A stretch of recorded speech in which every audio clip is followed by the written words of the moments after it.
All right, hello everybody. Welcome to Mr. Brown's World History class. I'm going to teach you all about ancient Egypt and Mesopotamia. Going to make this one short and sweet. So these are the two big civilizations of the ancient world. This is where so much of human history really got going. So let's check it out. Come on, clicking buttons. There we go. Yeah, this is the ancient city of Babylon, kind of the big city of Mesopotamia. And here's ancient Egypt. Look at how colorful their art was. Man, that's epic. And yep, ancient Egypt. Super cool. So, the first civilizations of planet Earth rose in Mesopotamia, that's modern day Iraq. Between 10,000 BC and 30,000 BC, there were probably 40 different civilizations that rose and fell all between the Tigris and Euphrates rivers there in Iraq. So many of these civilizations, they just got wiped out by bad weather, they got wiped out by invading barbarian peoples. But for the most part, these civilizations, pieces of them have survived, and as some fell, others rose and they learned from the mistakes that were made before them. But definitely the most successful civilization in the ancient world was ancient Egypt. They really got going in 2686 BC, and it would be the super awesome place to live on planet Earth for the next 1,000 years. No other civilization was as close to as epic as ancient Egypt was during their time period. But after, 1600 BC, Egypt isn't a big player on the world stage anymore. They get wiped out by these invading people. I think they were called the Hittites, and they just wrecked them. But we do have a lot of relics left over from this truly ancient civilization that was the top of the world for a very long period. And the reason why ancient Egypt was so amazing, and this is still a great advantage that Egypt has today, is that they have the Nile River. The Nile River is probably the best river on planet Earth. It's one of the few major rivers that flows north to south. It is the longest river in the world. And what's interesting is the water flows north, but the wind typically blows south. So if you were in a boat on the Nile River today and you wanted to go south, all you had to do was put a sail up. If you want to go north, you just put the sail down and then you just go with the current and you go north. So it was sort of like this natural highway of this ancient civilization, and people used it to a great degree. So, Nile River, huge reason why Egypt was the place for the first really big civilization on planet Earth. So, there's some boats doing their things. And then, yeah, so this desert, like the whole country of Egypt, is largely just a big barren desert with nothing good going for it. The whole country truly is just the Nile River. If you're on the banks of the Nile River, if you're next to that river, you get access to food, to transportation, to water, duh. And it's some of the best farmland on planet Earth. And once it gets to the Mediterranean Sea here, the river splits off in 1,000 directions, and it makes something called the Nile River Delta. And this is the population center of Egypt. Here's a picture of Egypt at night. I'll probably zoom in on this. And you can really easily see that just about everybody in the country of Egypt lives right next to this river. So it's the life source of this country. They grew all kinds of food in the ancient world that we still all love to eat today: barley, beans, onions, cucumbers, all that. And yeah, without this river, Egypt would be functionally worthless. But with this river, it changed the game. And that's the big thing you got to learn is your civilization needs access to a river. Only modern day civilizations can sort of use technology to get around rivers, but every major city on planet Earth, can I confidently say this? I'm going to say this, has a river running through it. So get the river, get the water, get the transportation, make it happen. All right, so this is what most of Egypt looks like. It's not really great. And then here's Egypt from space. You can see this green batch right here is the Nile River. You're like, but Mr. Brown, rivers should be blue. Well, there's so many plants and people living by it that from space it looks green. That's interesting. And here's Egypt at night. Obviously, everybody also lives by the river. And let's get into some stuff about ancient Egypt culture, though.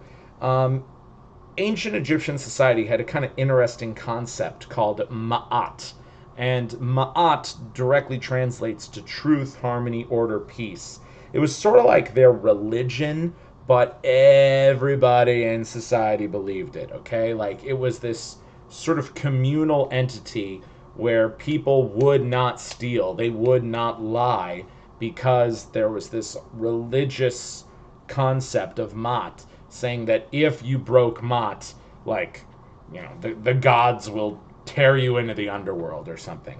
Yeah, everyone was afraid of offending the laws of the gods, so you followed orders and you got stuff done. That's Ma'at right there. So, yep, here's people working hard in ancient Egypt doing their Ma'at stuff. And the biggest evidence of ancient Egypt's culture today is, of course, the Great Pyramids. Specifically, the biggest one, the Pyramid of Giza, which was built in 2550 BCE. Took them probably about 100 years to build it, and it was like probably 50% of all the people in ancient Egypt took a shift and helped build the pyramids. People largely think the pyramids were built by slave laborers, but they were not actually. The people had this religious conviction to follow Ma'at, to do what their god king Pharaoh said. And I mean, well, if they didn't do it, were they like beaten and punished? They probably were. So, I mean, were they slaves? It's hard to say. But overall, the people generally willingly did it. They built these superstructures that are still there today. And yeah, I think I have this on the next slide. But the Great Pyramid of Giza was the largest structure on planet Earth for a record 5,000 years. Amazing. And this is another interesting fact that some archaeologists figured out. They translated some ancient Egyptian hieroglyphics, and they found out that while these people were building the Great Pyramid, the workers asked for eye makeup.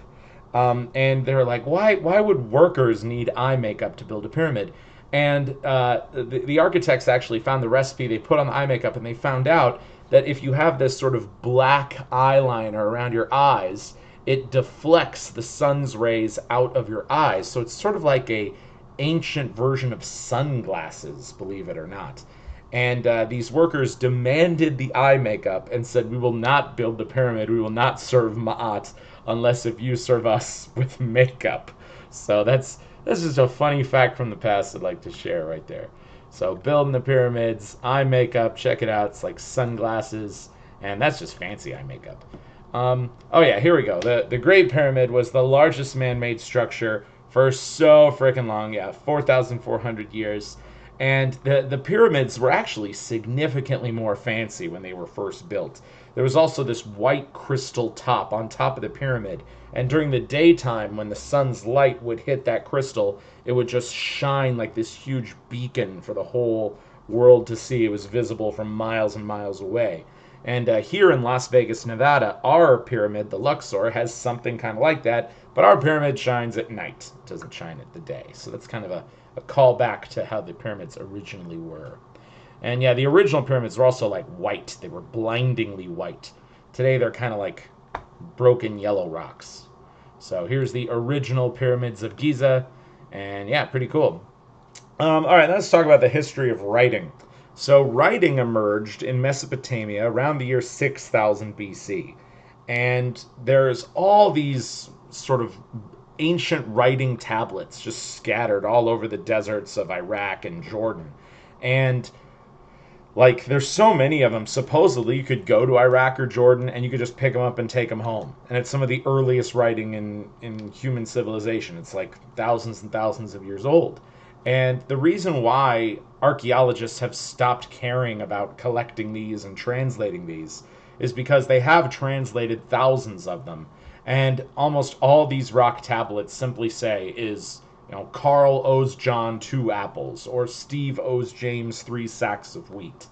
The original writing was basically all IOUs and kind of an early form of money. So money really was what encouraged humans to write stuff down, because people want to get paid. And that's how writing came to be in human civilization. So here's some of those ancient stone tablets, and they're scattered all over the dang place. Okay, and the advanced writing system, the first one was truly in ancient Egypt called hieroglyphics, was a bunch of these little pictures that all had a particular meaning.